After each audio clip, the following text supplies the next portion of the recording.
Usually when we talk about high-growth global financial juggernauts, we expect to be looking at, like, a Silicon Valley campus. Oh, absolutely. You expect thousands of servers or, complex AI algorithms. Right, some disruptive new software platform.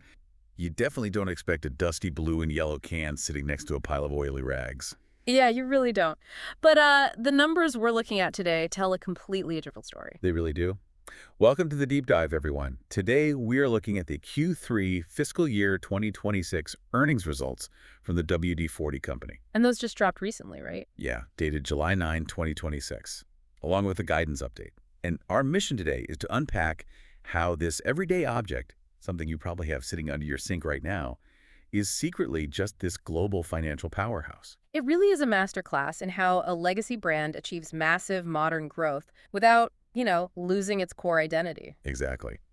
Okay, let's unpack this. Where should we even start with these documents? Well, I think the best place to start is with the raw power of their Q3 numbers, because the sheer velocity of their sales really sets the stakes for the entire corporate strategy we're going to explore. Right, the numbers were pretty wild. Very wild. In this third quarter alone, WD-40 hit a net sales figure of $195.1 million. Which is a 24% increase, as reported. Right. Or, as the report notes, it's 20% if you look at it on a constant currency basis. Which is still huge. Yeah, let's quickly translate that for anyone who, doesn't live in the financial weeds. Constant currency basically just means stripping out the roller coaster of global exchange rates. Right, because those can really skew the picture. Exactly. Like if the U.S. dollar gets exceptionally strong or weak compared to the euro or the yen, it can make global sales look artificially good or bad. So even when you remove those currency fluctuations, they still grew sales by a massive 20%. And that is a staggering jump for a company making a mature physical product. Like, this is a rust preventative. Yeah, we aren't talking about a viral new app here. No, we're talking about a utilitarian chemical. And the profitability is scaling even faster than the revenue, which is crazy. Net income skyrocketed by 44% year over year. Oh, wow. So what was the actual dollar amount on that? It hit $30.2 million. That's incredible. Yeah. And along with that, their gross margin ticked up by 40 basis points to reach 56.6%. Which, might not sound like a lot to some people. Yeah, in plain English, a 40 basis point increase just means their profit margin on the actual physical cans they sell increased by nearly 0.5%. Right. It sounds tiny, but at a global scale, moving millions of units, that fraction of a percent falls straight to the bottom line as pure profit. It's massive. And looking at the regional breakdown, this wasn't just like a sudden spike in one country. Right, it wasn't a fluke. Exactly. The geographic spread is completely broad-based. We're looking at double-digit increases across all three of their major global trade blocs. Break those down for us. So the Americas segment was up 29%. Right. Yeah.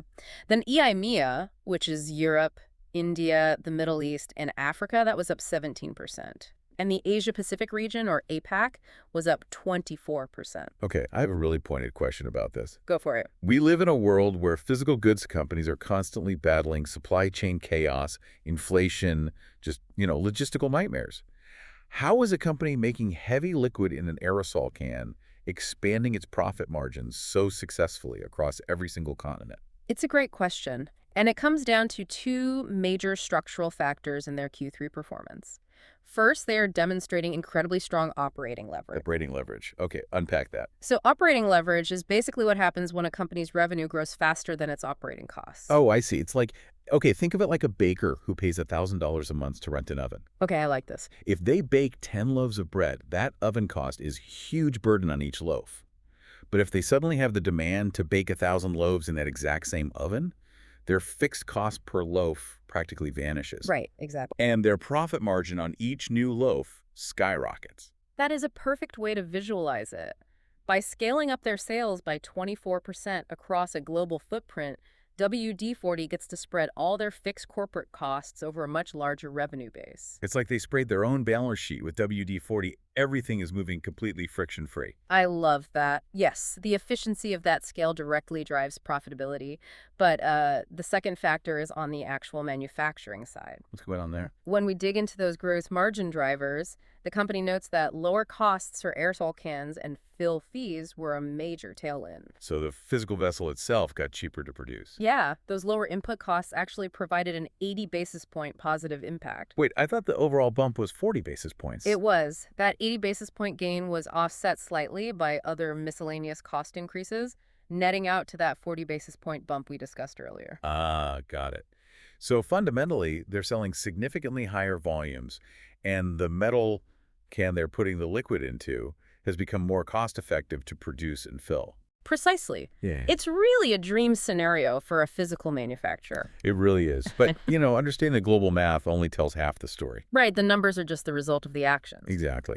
The obvious next question is how a company that has been around for decades actually convinces consumers to suddenly buy 29% more product in the Americas. Which is huge, because that segment represents 52% of their total global net sales. So it's the absolute core engine of their business. It is, and the strategy shifts here from, global supply chain logistics to ground-level consumer psychology. Oh, I love this part. The earnings presentation highlights a very specific, quote, high-impact promotional program in the U.S. that partnered with Disney Entertainment and the Home Depot. Yes, they introduced a limited edition King of the Hill can. They really did. They put Hank Hill, the animated cartoon character, who is basically the patron saint of American lawn care and garage maintenance, right on the can. With the tagline, "Two American Icons." It's so brilliant, and it was rolled out as a Home Depot exclusive. What's fascinating here is the psychology behind this. Utilitarian maintenance products are typically low-engagement purchases. Yeah, you buy it when your door squeaks, and then you just forget about it for 5 years. Exactly. By leaning entirely into pop culture nostalgia, WD-40 transformed a boring restock errand into an active retail event. They gave the consumer a reason to buy a can today, rather than waiting for a hinge to squeak tomorrow. Exactly. Wait, stop there. Hank Hill on a can is a fantastic photo op, and I'm sure it did great on social media. But you're telling me a cartoon promotion actually moved the needle on a global financial scale. I know, it sounds crazy. It feels like a temporary marketing gimmick, not a core driver for a multi-million-dollar revenue spike. The skepticism is fair. I mean, I had the same thought.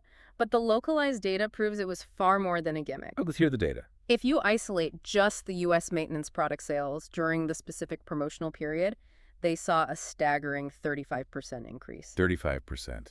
Just in the U.S. Just in the U.S., a 35% spike in velocity at the retail level for a product that has been on shelves since the 1950s is an immense achievement. Wow. So the novelty actually converts to hard sales. It really does. When a cartoon character taps into American DIY nostalgia, people genuinely load up their physical shopping carts. They do. And the momentum didn't stop at the physical store doors. Oh, what else happened? Alongside this retail push, their global e-commerce sales were up 22%. That is wild. They captured consumer attention through culture and then successfully converted that attention across both big box hardware aisles and online checkout carts. But I mean, a company can't run a viral cartoon promotion every single quarter. No, definitely not. That kind of localized spike begs the question of what happens when the novelty wears off. And it turns out this specific promotion is just one tactical piece of a much larger, very strict corporate playbook that management has laid out. Yes, the strategic framework. Management calls this their 4x4 strategic framework. 4x4. Sounds very rugged. Right. And at the very top of that pyramid are what they dramatically refer to as the 4 must-win battles. I love a good dramatic corporate buzzword. The must-win battles. They mean business. Okay, so the battles are, number 1, lead geographic expansion. Number 2, accelerate premiumization. Number 3, drive WD-40 specialist growth. And number 4, turbocharge digital commerce. It's quite the list. But underneath the corporate speak, it's actually a brilliant, simple strategy. It essentially boils down to sell it everywhere, make the cans fancier so we can charge more, build specialized formulas for professionals, and sell it online. That's a perfect summary. Let's look closely at the mechanics of battle number 2, though, accelerating premiumization. Right. Premiumization is the process of moving a consumer from a standard, low-margin product to a higher value format. Okay. In this case, it's moving buyers away from the standard blue and yellow can with that little red straw taped to the side. Oh my gosh, the little red straw that immediately falls off, rolls under your workbench, and disappears into another dimension forever. Exactly. It's a universal consumer pain point. It's so frustrating. So WD-40 engineered the smart straw, where the delivery mechanism is permanently attached and simply flips up. Brilliant. Or they have the easy reach products with a flexible nozzle. By solving the frustration of the lost red straw, they created a premium product that consumers are willing to pay significantly more for. And did it work? In Q3, sales of these premium formats were up 19%. Wow. And their WD-40 Specialist line, which features highly targeted formulas like dry lube, white lithium grease, and contact cleaners for specific industrial tasks, that entire line was up 22%. Right. Those premium formats and specialist formulas command higher price points, which fundamentally alters their profit margins. But building a strategy around high-value assets requires a willingness to ruthlessly cut low-value distractions, right? If we connect this to the bigger picture, absolutely. The earnings report gives us a perfect example of that corporate discipline. What do they do? Over in their EMEA segment, Europe, India, Middle East, Africa, they strategically shed some major dead weight. Okay. They sold off their entire UK home care and cleaning products business. We're talking about brands that clean toilets and carpets. Oh, wow. I didn't even know they made those. Most people don't. In the prior year, that segment brought in $1.1 million in sales. In Q3 of fiscal 26, the revenue from that line is exactly $0. Because they sold the whole thing off. Exactly. They completely removed the distraction. By getting out of the fragmented, highly competitive household cleaning market, they freed up capital, warehouse space, and human resources to pour exclusively into those must-win battles. You know, it's like a beloved local restaurant with a messy, chaotic 10-page menu, finally realizing that everyone just comes for their famous burger. Yes. So they ditch the salads, they ditch the pasta, they ditch the weird seafood dishes, and they just make 5 highly profitable premium versions of that one incredible burger. The restaurant analogy highlights the beauty of operational focus so perfectly. When you strip away everything but your most profitable items, the underlying math of the business starts to change. And this leads into their long-term vision, right? Yes, this is what management calls their enduring business model. And the long-term metrics they are targeting look more like a lean tech startup than a hardware store staple. Okay, break down these enduring business model metrics for us. What does this hyper-focused financial future look like? They are targeting long-term gross margins of 55% or greater, but the most staggering metric is their goal for ROIC. Return on invested capital. Right, which they are targeting at 25% plus. For you listening, ROIC is simply a measure of how efficiently a company uses its money to generate more money. A 25% return is elite territory. It really is. It means for every dollar WD-40 reinvests back into its own operations, it generates 25 cents in operating profit. That is huge. The reason they can achieve such a high return is that their underlying capital requirements are incredibly low. Right, because they aren't building billion-dollar semiconductor fabs. Exactly. And they aren't employing armies of software engineers for research and development. They are basically mixing specialized liquids and putting them into aerosol cans. So their overhead is low. Very low. They only need to reinvest about 1 to 2% of their net sales back into capital expenditures. Wow. Because they don't have to constantly burn cash just to keep the lights on. The money just piles up. It creates a perpetual compounding machine. Their target is an incredible 90% free cash flow conversion rate. Let me just clarify that really quick free cash flow is the cash left over after a company pays for its operating expenses and capital expenditures. Right. So a 90% conversion rate means almost all of their profit turns directly into cold, hard cash in the bank. Yep. And because they don't need that cash to run the daily business, they return it to the shareholders. Their target is to pay out roughly 50% of their earnings as annual dividends. High margins, minimal capital needs, massive cash generation, and deeply rewarded shareholders.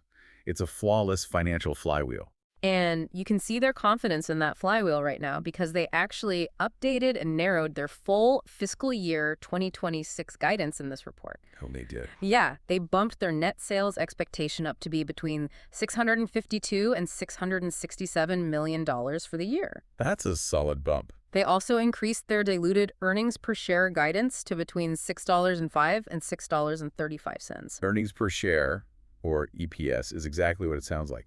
The company's total profit divided by the number of individual shares out there. Bumping that expectation up shows intense confidence in their near-term execution. Absolutely. So what does this all mean for the long haul? When we look at their long-term growth targets for maintenance products, they are targeting mid to high single digits globally. Right. The APAC region is a bit more aggressive, targeting a 10 to 13% compound annual growth rate, or CAGR, but overall, it's steady single digits. Yeah, that's their stated goal. But I have to challenge this premise. Q3 just saw a 24% sales spike. If your baseline product is generating a 25% return on capital, isn't a long-term target of 5 to 9% growth actually a bit conservative? Are they sandbagging their own future? I get why you'd ask that. It's tempting to look at a 24% spike and assume that's the new normal. Right. But it's vital to separate a high-impact quarter from the realities of sustainable, decades-long compounding.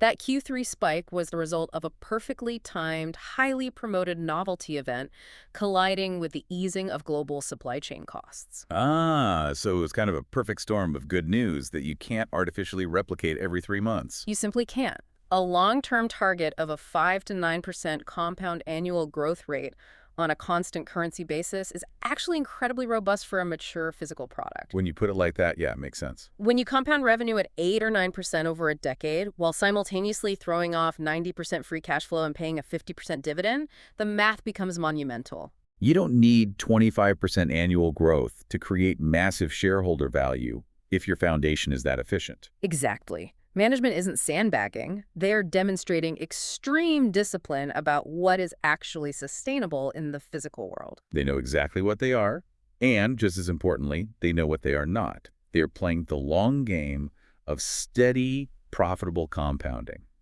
not the quarter-to-quarter hype game. It is the ultimate lesson in corporate self-awareness. We started today by looking at a simple blue and yellow can of lubricant something, sitting quietly in millions of garages right now. Yeah, an absolute staple. But pulling back the curtain on these Q3 earnings revealed a masterclass in relentless corporate focus, clever premiumization, and high-margin financial compounding. It really challenges our modern assumptions about where the most efficient, durable businesses are built. And that is the final lingering thought I want to leave you with today. In our modern economy, we are completely obsessed with software as a service. Oh, for sure. We are obsessed with AI disruption, cloud computing, and massive tech ecosystems. But isn't it incredible that a company making a physical liquid designed back in the 1950s to stop squeaky hinges and prevent rust can deliver software-like financial returns? A 25% return on invested capital for a hardware store staple is truly remarkable. It makes you reconsider what the ultimate technology really is. Maybe it isn't an algorithm.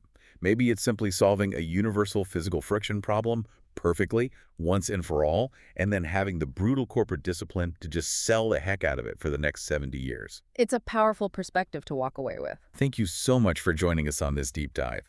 We hope the next time you reach under the sink to fix a squeaky door, you see that iconic blue and yellow can just a little bit differently. Keep learning, keep questioning, and we will catch you on the next deep dive.